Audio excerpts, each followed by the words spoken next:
Isang mapagpalang umaga sa ating lahat, mga kapatid ko kay Kristo, mula sa The Solid Rock Morning Devotion. Isang kagalakan na muli tayo ay makapagbulay-bulay sa salita ng Panginoon sa umagang ito. Mga ilang minutong pagbubulay-bulay ng mga salita ng Panginoon upang papurihan at sambahin ang ating Panginoong Hesukristo. Ang ating pong pagbubulay-bulayan ngayong umaga ay matatagpuan sa mga gawa. Kapitulo 13, talatang 38. Ito po ang sinasabi. Dapat ninyong malaman, mga kapatid, na sa pamamagitan ni Jesus ay ipinangangaral sa inyo ang kapatawaran ng mga kasalanan. Pinagpala na po tayo sa pagkabasa at pagkarinig ng kanyang mga salita. Tayo po ay manalangin. Diyos na mapagmahal, naririto ang iyong mga anak upang ikaw, o Diyos, ay sambahin sa magandang umaga na iyong ibinigay para sa amin.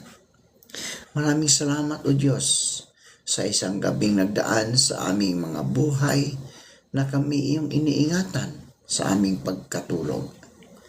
Maraming salamat sa muli mong paggising sa amin, sa muli mong pagbibigay ng buhay, ng lakas at ng karunungan.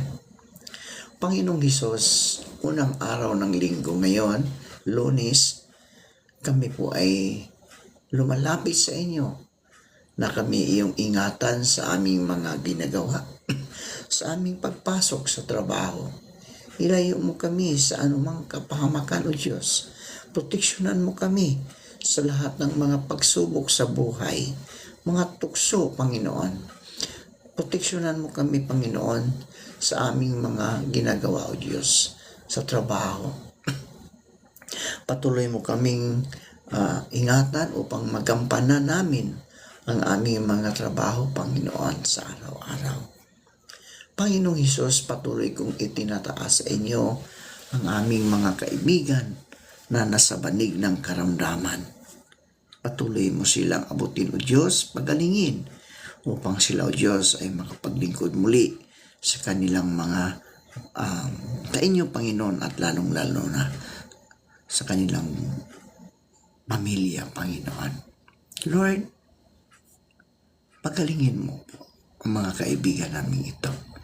Ano man ang naranasan nila ngayon na karamdaman, ito muna ay sakit sa likod, diabetes, hypertension, ubo, sipon. Lord, pagalingin mo sila. Hawakan mo ang kanilang mga katawan upang manumbalik ang kanilang lakas na nawala.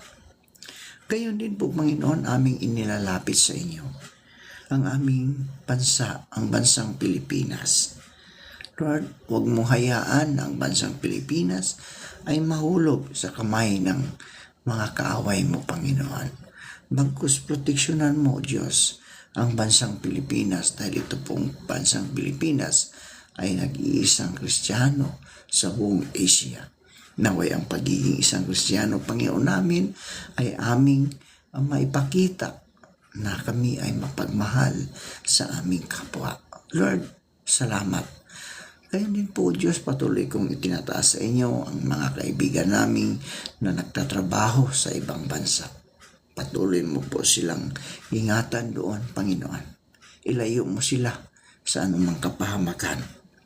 Proteksyonan mo po sila, Panginoon, sa kanilang mga trabaho doon. Dahil malayo sila sa kanilang mga mahal sa buhay, o Diyos. Amin ning inilalapit sa inyo ang mga naghahanap ng trabaho. Ito man ay lokal o abroad. Naway makasumpong sila ng magandang trabaho sa tulong ng iyong banal na Espiritu Santo upang magkaroon sila ng hanap buhay. Amin ding inilalapit sa inyo, O Diyos, ang mga nagsiselebrate ng kanilang kaarawan sa araw na ito. Ang kaibigan namin si Jerome Ross, Panginoon, na nagsiselebrate ng kanyang kaarawan ngayong araw na ito. Pagpalain mo po siya, Panginoon. Lalong-lalo na ang kanyang trabaho, Panginoon. Ilayo mo po siya sa anumang kapahamakan. Gayon din po, O Diyos, sa mga nagsiselebrate sa kanilang wedding anniversary. Magpalain mo po ang iyong mga anak na ito, O Diyos. Lord, sa umagang ito, salamat, Panginoon, sa mga katugunan sa aming mga panalangin. Sa pangalan ni Jesucristo na aming Diyos at tagapagligtas. Amen. Pinatawad ka na ba? Paano mapapatawad ng Diyos ang lahat ng iyong mga kasalanan? Ano ba ang kapatawaran? At bakit natin ito kailangan? Ang salitang pagpapatawad, mga kaibigan, ay maihahambing sa paglilinis sa ating nakaraan. Kapag nakagawa tayo ng kasalanan sa ating kapwa, humihingi tayo ng tawad upang manumbalik ang ating dating magandang relasyon. Ang kapatawaran ay pinagkakaloob natin sa isang tao, hindi dahil karapat-dapat siyang patawarin, kundi dahil ito ay pagpapakita natin ng ating pag-ibig, awa, at biyaya sa Kanya. Ito ay isang desisyon upang mawala ang ating sama ng loob sa ating kapwa sa kabila ng ginawa niya sa atin. Sinasabi sa Biblia na lahat tayo ay nangangailangan ng pagpapatawad ng Diyos. Tayong lahat ay nagkasala, mga kaibigan. Ayon sa mga ngaral, Kapitulo 7, talatang 20, walang taong nabubuhay sa daigdig na gumagawa ng mabuti at hindi nagkasala. Sinasabi rin sa 1 Juan, Kabanata 1, talatang 8, kung sinasabi natin wala tayong kasalanan, dinadaya natin ang ating sarili at wala sa atin ang katotohanan. Ang kasalanan ay pagre-rebelde ng Diyos o pagre-rebelde sa Diyos. Mga Awit, Kabanata 51, talatang 4. Dahil dito, mahalagang makamtan natin ang kapatawarang galing sa Diyos. Kapag hindi natin nakamtan ang kapatawaran para sa ating mga kasalanan, walang katapusan tayong magdadanas ng kaparusahan ng Diyos sa apoy ng impyerno dahil sa ating mga kasalanan. Mateo, Kabanata 25, talatang 45, at Juan, Kabanata 3, talatang 36. Paano kung makakamtan ang kapatawaran? Ang ating Diyos ay mapagmahal at mahabagin, mga kaibigan. Handa niya tayong patawarin sa ating mga kasalanan. Sinasabi sa 2 Pedro, Kabanata 3, talatang 9, hindi nagpabaya ang Panginoon sa pagtupad sa kanyang pangako, gaya ng inaakala ng ilan. Ang totoo, binibigyan lamang niya ng pagkakataon ang lahat ng manunumbalik sa kanya, sapagkat ayaw niyang mapahamak ang sinuman. Nais ng Diyos na patawarin tayo. Patawarin tayo, kaya gumawa siya ng paraan upang ating itong makamtan. Ang karapat-dapat na kabayaran para sa ating mga kasalanan ay kamatayan. Sinasabi sa unang bahagi ng Roma 6:23, sapagkat ang kabayaran ng kasalanan ay kamatayan. Walang hanggang kamatayan ang naging bunga ng ating mga kasalanan. Ayon sa plano ng Diyos, ang Diyos ay naging tao No? Naging tao ang Diyos, si Jesucristo. Ayon sa Juan, Kabanata 1, talatang 1, tapos sa 14. Doon sa krus, namatay si Jesus sapagkat binayaran niya ang parusa na tayo ang dapat na tumanggap dahil sa ating mga kasalanan at pagsalangsang sa Diyos.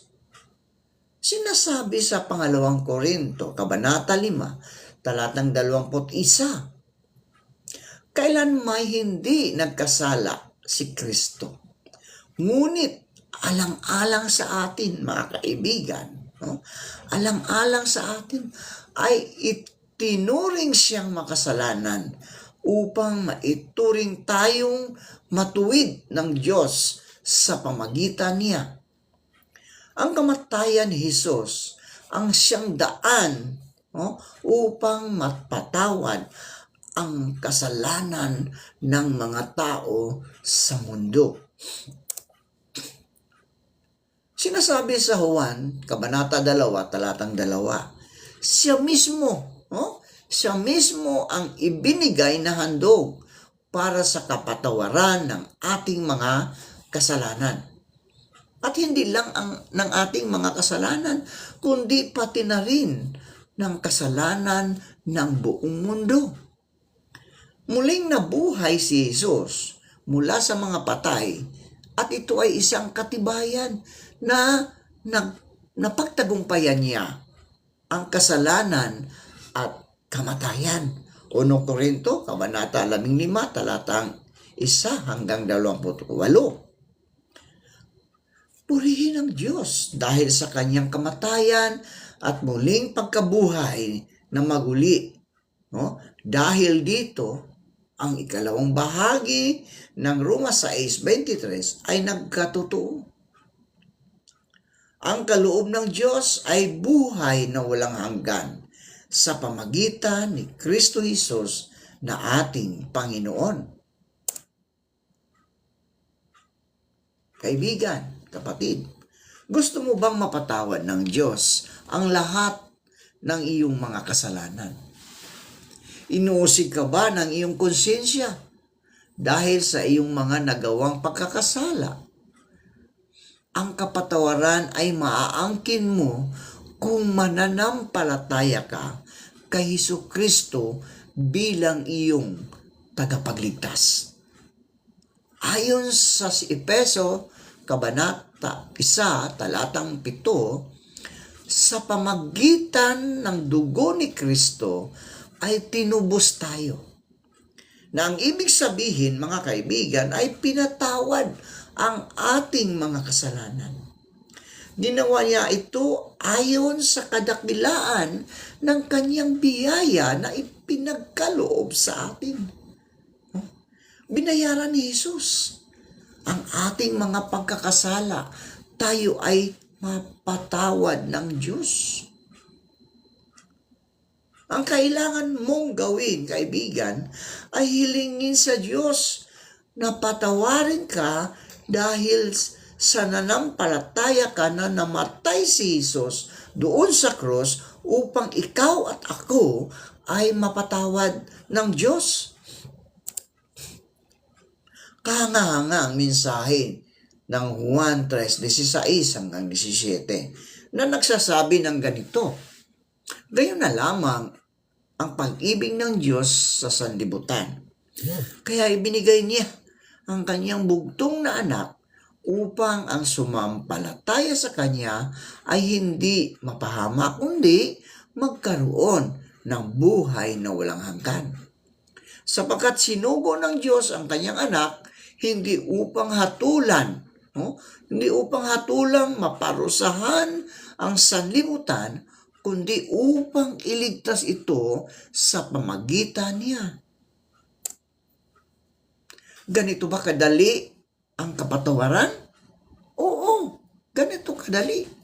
Ganito kadali para sa atin dahil naging napakahirap para sa Panginoong Hesukristo. Tiniis niya ang lahat ng hirap, mga kaibigan, at sakit upang hindi na tayo hatulan ng Diyos kung ilagak natin ang ating pagtitiwala sa Kanya. Hindi mo maaring bilhin sa Diyos ang iyong kapatawaran, mga kaibigan. Hindi pwedeng bilhin. No? Sumampalataya ka. Sumampalataya ka at matatanggap mo ito sa dahil lamang sa habag at biyaya ng Diyos.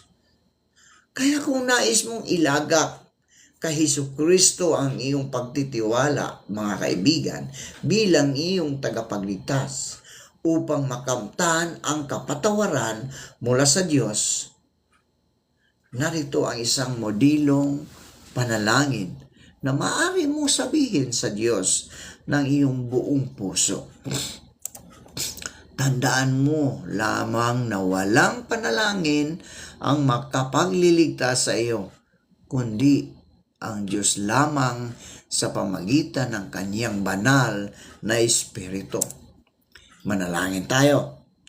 O Diyos, inaamin kong nagkasala ako laban sa iyo at nararapat lamang na ako ay iyong parusahan.